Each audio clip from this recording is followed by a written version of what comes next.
Hey, everybody. How's it going? Welcome back to Command Your Social. I'm Nick Baldwin. And as always, I have my incredible co-host, Jesse Newquist, with me today. Jesse, what's going on? Hi, how are you? I am good. How was your New Year's? Mine was Corona virus filled. So not much fun happening for us. But how was your New Year's? I was asleep at 12:05. It was amazing. So yeah, it was great. It was wonderful. You know what? But I feel refreshed. I do. Good. We did one of those Netflix countdowns at like 9:30 for the kids, where you get to choose their favorite show and it does the countdown. And I'm like, okay, kids, it's midnight. Meanwhile, it's like 6:30. I'm like, time for bed. It's so easy. They wanted to stay up, but my 9-year-old fell asleep as usual on the couch. He's such a teenager. Well, listen, this season. Happy New Year to you. Thank you. Happy New Year to you too. And I hope 2022 is an incredible year for you. Thank you. And for everyone else listening. Well, listen, we have a very special guest on the show today. I'm super duper nervous because I've never met him before. I know. And he's really, really famous. He's the creator and founder of a group called Lab Coat Agents. And it's Tristan Ahumada. Oh my God, Tristan Ahumada. Oh my God. Dude. You're so funny. So Tristan obviously is my business partner with Lab Coat Agents, and I'm just teasing. We have met a few times. Just a few. And I wanted to have Tristan on today. Well, how you doing, Tristan? How's 2022 so far, 7 days in? Great, man. Pretty happy, excited. I love it. I love it. Well, you are excited about creating a ton of content because I've been seeing all of your TikToks and your stories. So you're keeping busy doing that. We're going to talk about that in a few minutes. But before we get started, for those listening who don't know what Lab Coats is, which I'm sure there's not that many, why don't you give us a little bit of a background on how Lab Coat Agents became the largest social media community for real estate professionals on the planet?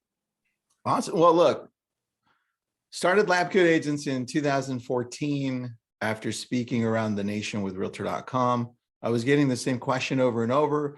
How do you convert online leads at a high level? And that was the number one thing we started with. And then from there, it started growing. Nick, I brought you in through a friend, Steve Passanelli, good friend of ours. Yes, he's awesome. And then you and I don't think we talked for like 6 months, but we messaged. I just remember trying to get you on the phone for the first 6 months. Tristan was like, yeah, bring Nick in. Yeah, awesome. He doesn't even know who I am. I could have hijacked the entire group. Yeah. But you know what, dude? You did. It's all about taking risks in life. That's it. Then we connected, the group started growing, and then it took a life of its own. And then we started connecting with amazing companies like Facebook and other great companies. And then from there, we just started dominating the real estate world as far as what's new, processes, systems, who to interview. And then we've just been the go-to place, one of the go-to places for real estate agents to get information about growing their business. And that's where we're at right now. And we're exploring the science of real estate. We are. Webinars, events, hoping to get into a live event later this year. We'll see how things go, but it's been a while. We have a premium platform now, LCA Premium. Go download it for Apple and yes, Android too. It's huge. I have a question. It really did. Nick, you wrote this question down, but Lab Coats really did grow really big, really fast. I was here for the whole thing. How? What do you attribute that to? How did it grow so big so fast? I think the number one thing is timing, right? And that's something we really couldn't anticipate, right? So timing is number one. And then when you say timing, you mean like groups was really not a thing at that point. Yeah, there were some groups that were already like at 15,000 when we jumped in. So, true. But timing with the value that we were giving, which was unprecedented at the time, because in order for anyone to receive the type of value that I started with, you would need to coach with someone. And because we were producing at an extremely high level online leads and nobody had processes or systems. Nobody was talking about ISAs or online lead conversion tech. And so when people were looking for that, they're like, where do we go? And that's what started it, right? Free. We would get so much hate text messages saying, why are you giving this stuff for free? I'm like, what are you talking about? Oh yeah, I Ridiculous. remember. Just because, you know, coaching is such a big industry, and we were giving a Huge. lot of really great insight away at no cost, and we really didn't have an ulterior motive, and Mhm. people I mean, couldn't wrap their brain around that. we still do the same thing. People are like, Yeah. why do you give so much? I'm like, why do I I mean, hide? Why do you why hide? not? Yeah. It's amazing when you give things to people without asking for anything in return, what you get in return. Mhm. Yeah. I think you get their trust. And that, Yeah. Jesse, to go on number 2 and then expand on it, is we started gaining trust through the value that we were giving consistently over a long period of time. And so part of that was that people also hated on us so much. And it's a combination of that love and that hate that made us grow super fast. And I mean, we're here now, which is awesome. Hey, so I remember we were building LCA. We didn't really have a formula. And yeah, No, we didn't. it's debatable whether we didn't. have one now. We have one now. We have, because I we've just- duplicated it. We've duplicated it. We a have. whole bunch of times. What steps did it take to build a community that big? Like if someone was going to build a community, whether it be just a few hundred or a few thousand or tens of thousands, what are some important steps that they should look at or implement? Yeah, well, we've reverse engineered this, and when I was creating the group at the very beginning, it was all by chance. But the very first thing you want to do is define the group, and it doesn't necessarily have to be real estate related, right? It doesn't have to be like a specific area. It could be, Jesse, what do you love doing? What's a hobby of yours? Playing guitar. It could be a group about guitars, about playing the guitars. I've really, Jesse, I've really thought about creating a group around journals, because I love journals, right? And I'm like, should I, shouldn't I? And is that just another distraction, right? So that's what I'm thinking. So think of something that you're absolutely passionate about, that you love, and build a group around that, and forget about the business aspects. Because one thing Nick and I hear often is, all right, so what's the business plan? How much money are we going to make? I'm like, dude, you're looking at it the wrong way. This is a whole different world, right? That's not how you lead here. And so Nick and I do such a great job in that, because we just do it, and we do it because we love it. And then everything else falls on top of it. So first, define your group around something that you're passionate about, because people that surround this group and that jump into it and that love it, they'll know what you do for a living. They'll just know. You don't have to be like, I'm a real estate agent. No, you're a journal lover, you're a guitar lover, right? Nick, you love comic books, right? And you love all that great stuff. And then, oh, by the way, you do real estate. Well, you know, you bring up a great point, because a lot of real estate agents are like, well, I got to build a real estate group. And it's like, no, dude, like build a group around something that you love to do. And therefore people who, like you said, people who love to do that same thing will join that group. And if you post interesting content and you're engaging with them and they find you interesting, then they will click your profile and they'll see, oh, Nick is a real estate agent and he also likes fly fishing. You know what I mean? Yeah. So Engagement is such a great word, because I know that that's part of the process, right? It must be of building a community, but if it's something that you're fascinated with and something that you're passionate about, you can engage with it all day long. And so can the people that, you know, share the same passions. And so it's that shared passion is an instant kind of, you know, you're beholden to each other in a way, being passionate about the same thing. I mean, are we tracking? Are we tracking here? Oh yeah, of course. Totally. There's two aspects to growth on social media. One of those is content creation, and the other one is engagement, right? You can't do it without the other, unless you're super famous and people go and find you, right? That's different. People will go and find you, and you could just walk on the street, record yourself, and oh, people will want to watch you. But most of us aren't like that. So we have to go in on social media, and we have to engage with other people so that we have a relationship online. And then, Jesse, and just like you said, when we engage and it's a comment that makes this person feel significant on their post, then they go and look and they're like, oh, that's right, Tristan's in real estate. And then we just hacked the algorithm, because now Facebook and Instagram and TikTok and LinkedIn and YouTube and everything else, when you go and check someone out on their profile, all of a sudden you pop up on their feed, right? And so the engagement and the content, it goes hand in hand. Remember when we kind of cracked the algorithm with business pages?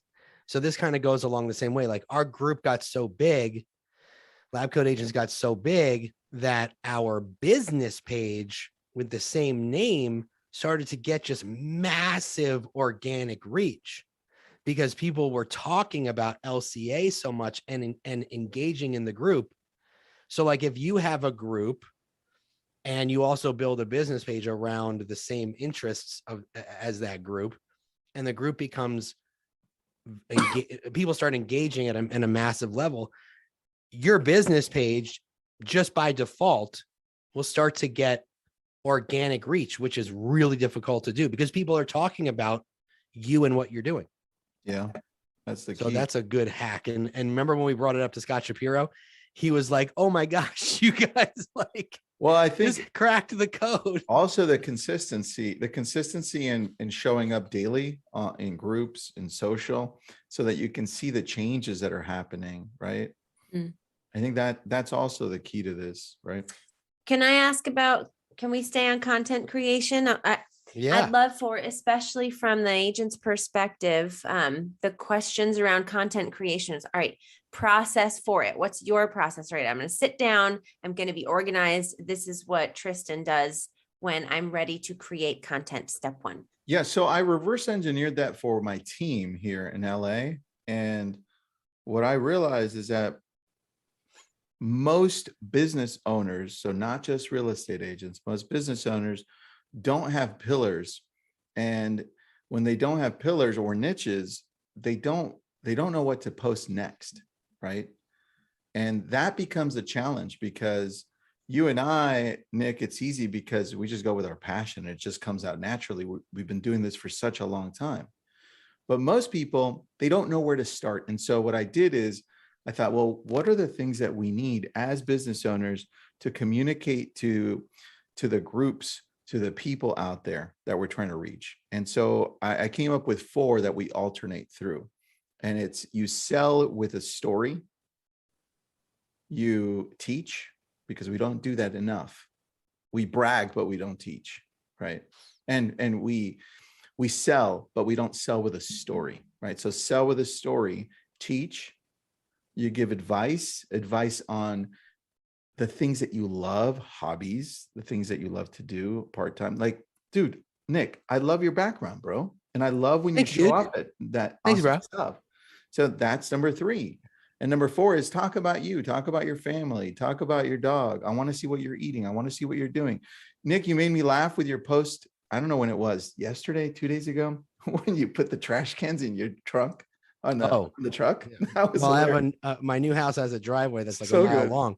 So I got to put my trash cans in the back of my pickup truck to bring it to the curb. See, that's what I'm talking about. That. So you go between sell with a story, you teach, you give advice, and you talk about you. And Jesse, I try to make it as easy as possible for my team. So I created the acronym STAY. You want people to stay on your social as they engage. So remember, that's only the content creation piece.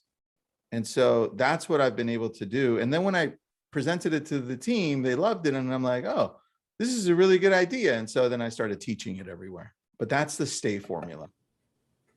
That's very good. I learned. Thank you for teaching me. I learned something today. Jesse's furiously writing notes.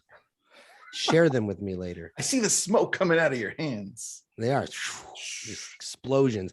So, all right. So Tristan, you belong to a lot of different social media platforms, Facebook, Instagram, TikTok.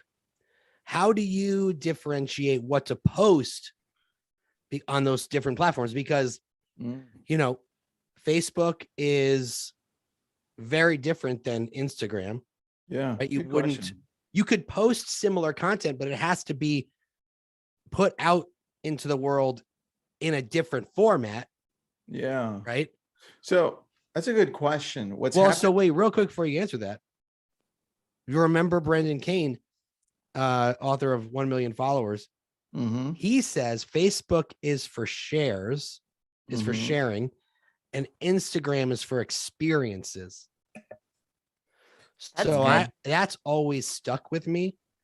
So if you're confused on what to not purchase, but what to post, think of it in that sense. But how do you differentiate it?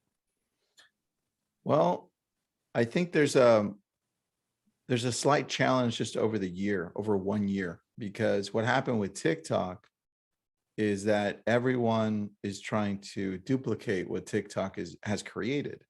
And so because of that, it's kind of, for now, meshing all of the social media outlets and making them almost feel like they're the same. And that's why you're able to post your TikTok onto Instagram Reels, onto Facebook Reels, onto YouTube Shorts, right? But if you notice something, most of the TikToks that are posted into YouTube Shorts, they don't gain any traction, or they not the same. And so the only ones that are very similar are TikTok and Instagram. And that's only because Instagram needs to copy everything in order to remain relevant with its demographic. And so right now we're in such an interesting point where you can make a short on TikTok as long as it's a minute or less, actually 30 seconds or less, because Facebook Reels is only 30 seconds. As long as you do 30 seconds or less for TikTok, you can post it onto Instagram Reels. You can share it as a story. You can post it on your feed on Instagram. Then you go to YouTube Shorts, post it there. And then you go to Facebook Reels and post it there. The thing that you have to do right, though, is originate it on your camera and not on TikTok, so that when you post it, Got it. yeah, when you post it, it doesn't have that little Right. TikTok logo. It looks organic to that platform. Yeah. So that's what I've been testing out just over the last couple of months. And so far right now, I'm just trying to identify what content matches better with my audiences in each of the outlets. And so that's what I'm really doing. That's why I'm throwing out so much content, short video content, because I'm taking notes and I'm tracking. I'm posting about 4 to 5 short videos a day in each of the platforms. And I'm looking to see, okay, how did they do on Facebook Reels? How did it do on TikTok? How did it do on Instagram and YouTube? And then based on what people are gravitating to, I'm like, oh, you know what? I'm going to create more for this specific outlet. And so what I'm noticing is the tech ones do really well. Anytime I talk about tech, which pisses me off because I don't want to create that audience, right? But that's why I refuse to do that. But now I'm softening up and I'm like, okay, I'll do more tech. And then number 2, which I just started testing out, are journals. And because I love journaling. And so those journal ones are doing pretty good as long as they're filled with information that people can use. Like what you're putting in your journal?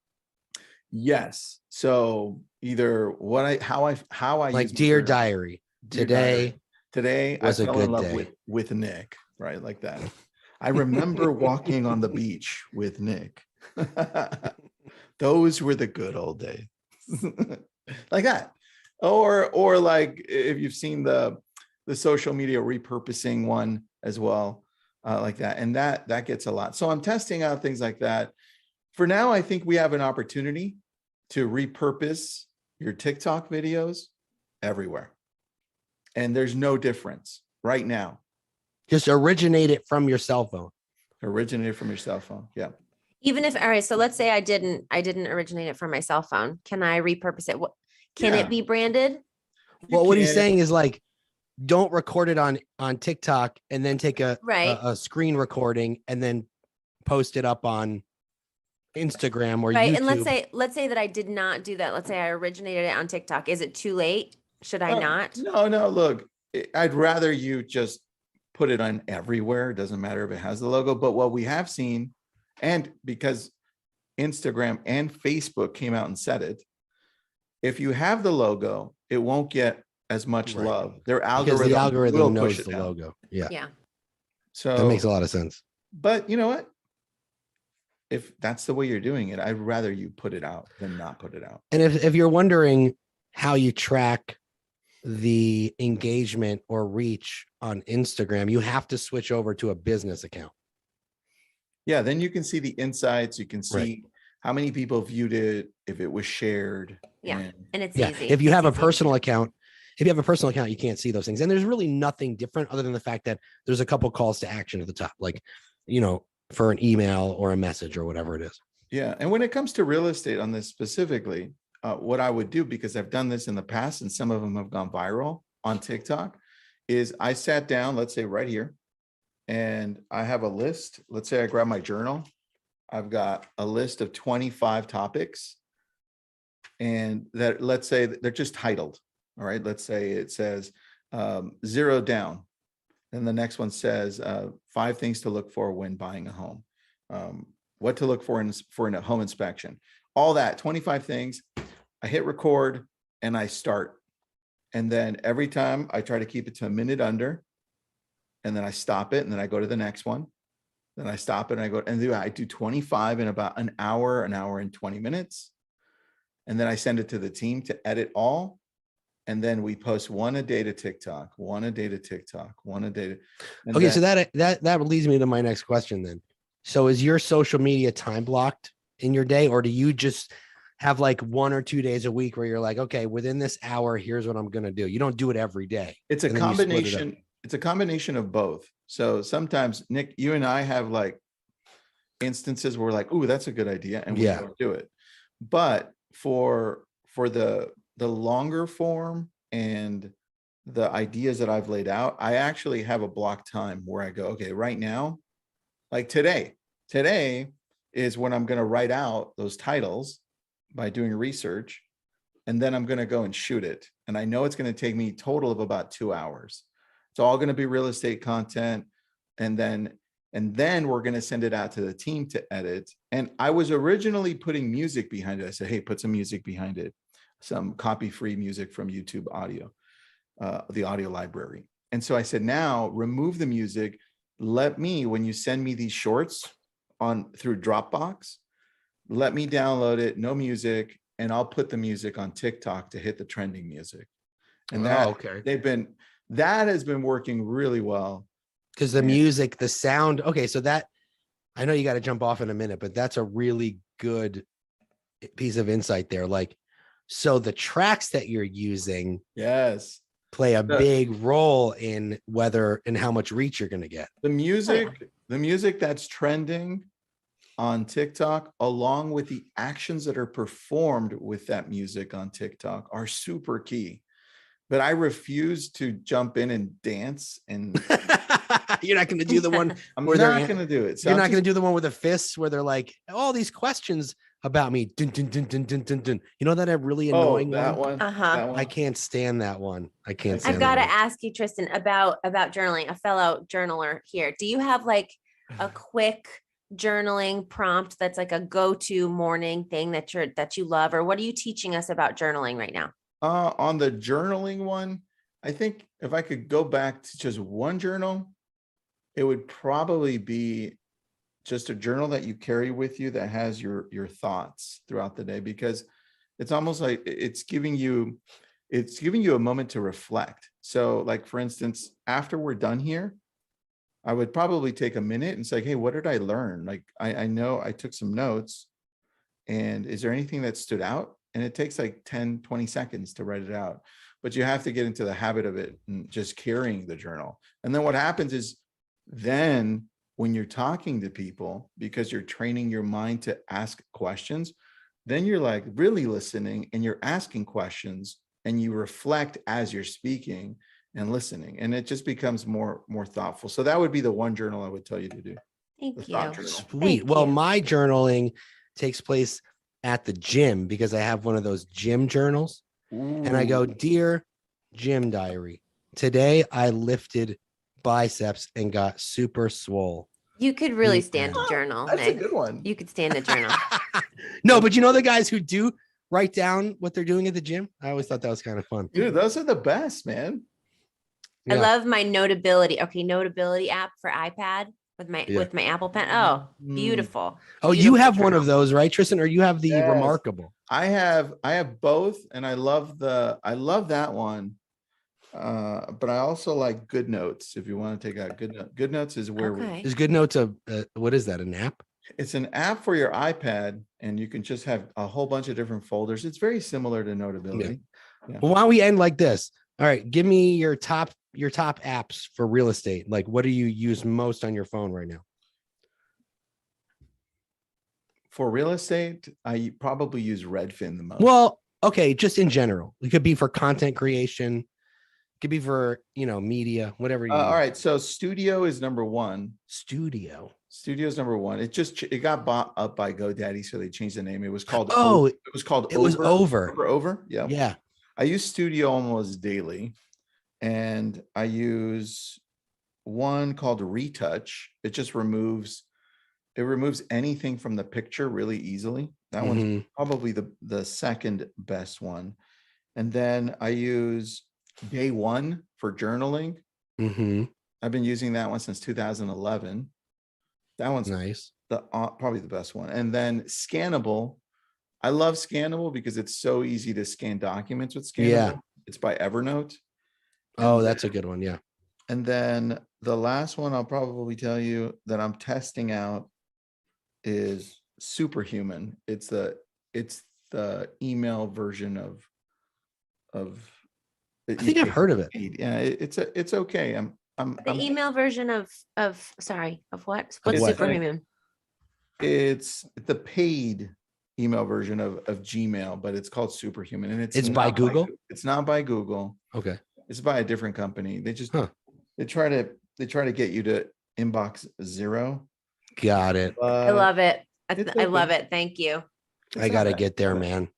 It's not bad. I got to get there. My inbox is a mess. Well, Tristan, thank you so much for taking the time to being on with us today on Command Your Social. If you want to connect with Tristan, it's kind of hard to miss him. He's on every platform available to humankind. But you can also find us both in Lab Code Agents on Facebook, labcodeagents.com. You can find Tristan and myself on Instagram. You can't find me on the TikTok though. I guess I still have to be talked into doing the TikToks. You were close. I was very close. I downloaded the app because I like to watch things. But anyway, that's listen, where it starts. follow Command Your Social. Give us a like, give us a review, share it with your friends and family and your loved ones. And I wish everyone watching and listening and Tristan and Jesse have an amazing day. We will see you next time. See you guys You too, later. buddy. Bye.